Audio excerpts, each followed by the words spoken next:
Imagine this, a garden.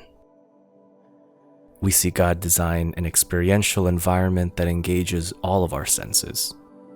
An Eden full of pleasurable sights, sounds, and aromas designed to communicate a connection with the Creator through the creation itself.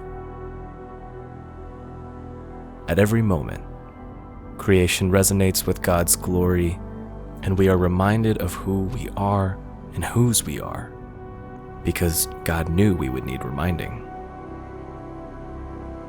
Imagine now, the garden, deconstructed.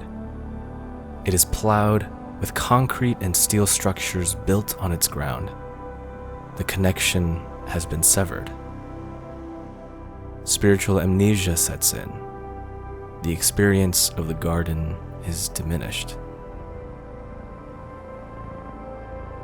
We have entered the age of industry, and we have, in many ways, all gone along with it. If nature is a source of divine connection, we have wandered from it. And if art and beauty are ways that show us who God is, we have siphoned their power in our hurry towards progress.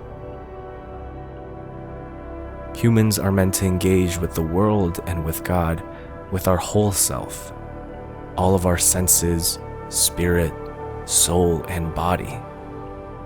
What we create should bring us back to the grand vista view of connection, the spaciousness. Our art has the power to create an embodied experience of original intent, creating a sense of awareness and remembering who we are and whom we should be connected to. Our culture tends to perpetuate fragmentation with its machine-like utilitarian approach. We design things to be practical and useful, but not beautiful. Utility is not necessarily a bad thing. Its advancements have helped humans thrive in many ways.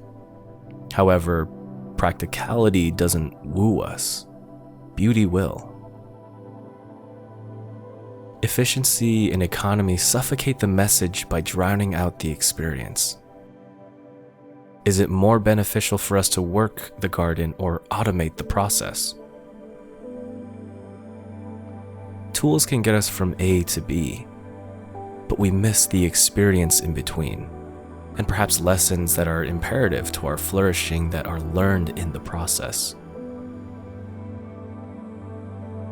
Our work and creative focus veers off balance when we focus on whether what we create functions or performs well and accomplishes our goals quickly, rather than if it connects to our spirits. We have experienced advancement through technology, and almost limitless knowledge is at our fingertips. Subsequently, the gap between imagining something and creating it has grown smaller and smaller. We can envision something and then create it before the day ends. But possessing an ability does not always mean we know how to use it. We must be wise in how we steward these new things. To embody our art with the essence of the Creator means doing things differently than the world. It means infusing it with love, time, and care. Art that engages people in experience can't be ignored. We can't simply glance at the Sistine Chapel and move on. It requires us to stop, stand, and wonder. What does it look like for us to step out of the current of our culture and take a long look at what we create? Would it connect us back to God? What does it look like to create work that astonishes and jolts people out of a spiritual slumber? What if what we created was so infused with the fruit of God's life-giving spirit that it creates life-changing experiences? What if the goal of the creative was to connect people in a meaningful way that brings us into a place of collective remembering? As faith-filled creatives, what we create can become a monument that points people to God.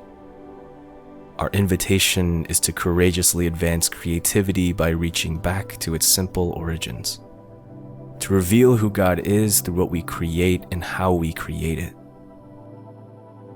to focus not only on the utilitarian aspect of our art form, but the experience of the people that enter into it and how it can connect them with the God of the garden.